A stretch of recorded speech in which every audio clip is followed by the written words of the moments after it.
Madame Jamais, vous avez la parole. La zone Natura 2000, les zones Westmed, qui sont fermées depuis plusieurs mois, et bientôt les zones éoliennes, la carte des pêcheurs en Méditerranée ressemble à un labyrinthe, on va dire, pas technocratique, mais réglementaire, dans lequel ils sont en train de sombrer. Ils perdent leur vocation première, qui est celle de nous nourrir, et c'est très dangereux. La volonté de la Commission d'interdire la pêche de fond dans toutes les zones marines protégées d'ici 2030, c'est une nouvelle déclaration de guerre à une flotte chalutière méditerranéenne qui peine déjà à respirer. La directive Habitat qui définit ces zones protégées concerne 75% des eaux dans le golfe du Lion. Vous l'avez dit, hein, ça a été dit tout à l'heure, les pêcheurs sont évidemment d'accord pour protéger et la faune, et la flore, et la ressource. Ils ne demandent que ça, ils ne sont pas fous. Mais comment est-ce qu'on peut leur demander de continuer alors qu'ils ont déjà accepté de sacrifice une nouvelle baisse des jours de capture autorisés, un plan de sortie de pêche, une fermeture d'espaces spatiaux temporels de 3500 m² pendant 8 mois par an.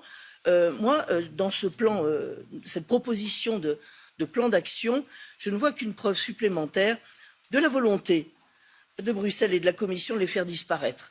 Et vraisemblablement pour laisser libre cours à la privatisation de zones maritimes qui deviennent la propriété petit à petit en sous-main du déploiement d'éoliennes marines. Alors, moi, il y a plusieurs choses que j'ai relevées dans ce que vous nous avez dit, madame, en parlant d'infraction d'ailleurs, justement. Vous ne parlez pas de la pollution industrielle, vous ne parlez pas de la pollution terrestre, vous ne parlez pas de la pollution des plateformes minières, par exemple. On monte toujours du doigt nos pêcheurs. Et ça a été dit, vous l'avez dit excellemment, la pression sur le poisson, semble-t-il, s'allège, mais c'est une pression insupportable qui est en train de s'exercer sur le métier de la pêche et sur nos pêcheurs. Et je parle particulièrement de la pêche artisanale qui va mener à la faillite et à la disparition de ces métiers et de cette filière.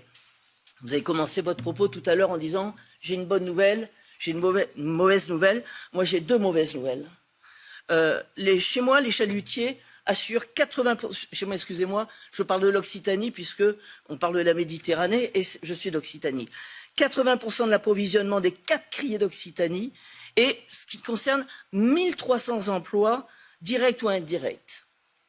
Eh bien, ces métiers-là et cette activité risquent de disparaître. Donc, c'est une catastrophe déjà économique. Le deuxième, c'est que si on va au-delà, et si vous continuez d'aller au-delà de ce qui est exigé aujourd'hui, eh bien, on va voir les opérateurs européens qui vont disparaître et qui vont ne plus pouvoir lutter contre la concurrence étrangère et des autres acteurs de la Méditerranée et d'ailleurs, c'est-à-dire qu'on importera notre ressource. Voilà, je pense que, je crois que nous sommes d'accord. Il faut défendre, il faut protéger la Méditerranée, c'est une mer fermée, elle est particulièrement fragile, mais il faut effectivement écouter nos pêcheurs, il faut alléger la pression sur leur activité et sur cette filière, et il faut préserver cette souveraineté économique et alimentaire qu'ils représentent. Merci Madame Jamais.